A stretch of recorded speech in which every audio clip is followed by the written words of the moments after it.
Cours bonus pour redimensionner les images. Tu vas voir par la suite que sur un site web, chaque image que tu vas mettre va alourdir ton site web, va le rendre plus volumineux.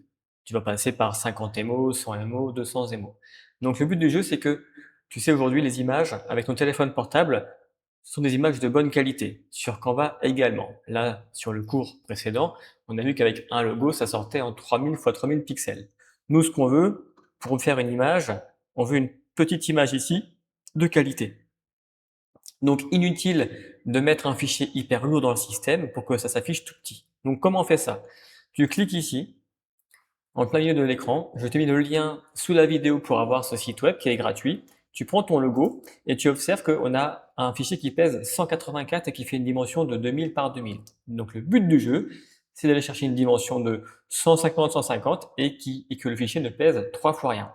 Donc tu fais ouvrir. Là, tu as un écran, tu peux réduire avec la roulette pour tester en fait la différence de qualité.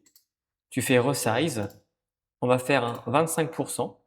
Ici, tu vas sélectionner WebP, c'est un format plus léger pour les navigateurs. Et là, tu vois, on passe à 95% de réduction, soit 9 kilobits. Donc en fait, on a hyper fortement réduit la taille. Et donc ce site-là, maintenant que tu sais où il est, tu peux te faire un raccourci ici dans tes outils.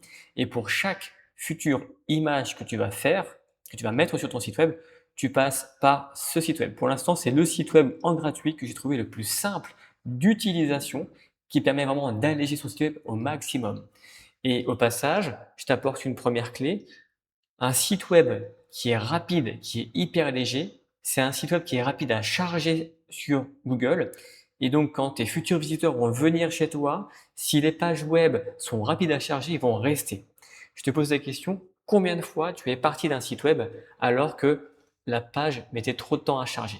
Donc en fait, la lenteur d'un site web, c'est un paramètre qui te pénalise en termes de référencement. Je ferme la parenthèse. Là, on fait télécharger et ensuite, on passe à la suite.